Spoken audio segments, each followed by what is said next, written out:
guys, it's me, Faith Faye, and GubbyFan123. So today I'm recording this video because I want to teach people how to give feedback and why it's important to receive feedback and also why it's important to give feedback. So we're going to start off with why it's important to give feedback on levels. It's important because it forces you to analyze other people's levels and understand why certain things work and certain things don't work. Because usually whenever you're watching people's levels, you will just look at it, be like, wow, this is cool. And then you'll just move on with your day. You're not really taking time to understand why you think it's cool or why you think it's not cool, which is why giving feedback is important. Even if you're giving feedback on something that you believe is perfect in your eyes, you'll understand why you think it's perfect and in turn be able to incorporate some of those ideas into your own gameplay. So that's why giving feedback is important. I also want to briefly go over why receiving feedback is important, even though it's pretty obvious. Receiving feedback from other people is important because it allows you to see other people's perspectives. It's not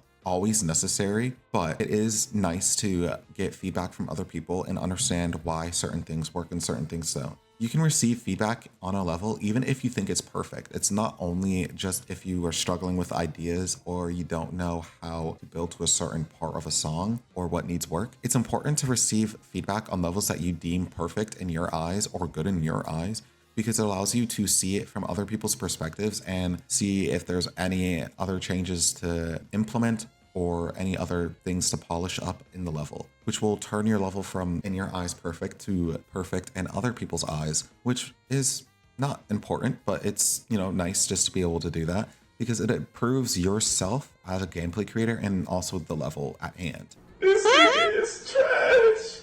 Okay, so there are certain things that you want to avoid when giving feedback, and that's talking about playability for the most part. Unless they're asking for it specifically, there's no point in selling them, hey, the gameplay doesn't, look fun to play. This isn't helpful, and it's not what they're looking for 9 times out of 10. What you want to give feedback on instead is how does the gameplay sync with the song? Do the movements, look too sharp?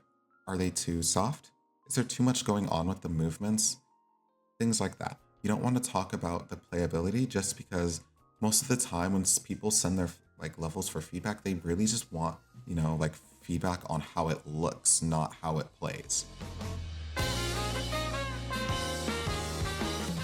This is when you would talk about how their effects look in the level, or even suggest effects, but this part is not as necessary if they aren't working on effects yet, just because sometimes people don't want to build effects to their own levels. It's kind of the same thing with gameplay.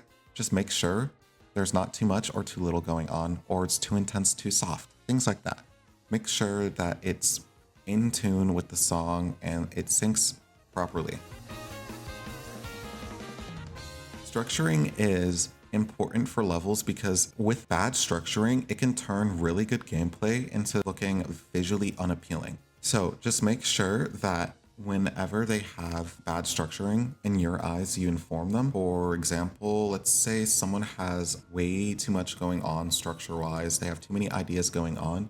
You could tell them to simplify it just to make sure that there isn't too much going on, especially if it doesn't match the song. With this in mind, I will link in the description a video example of me giving feedback on one of my own levels, just so then this guide isn't too long and also more convenient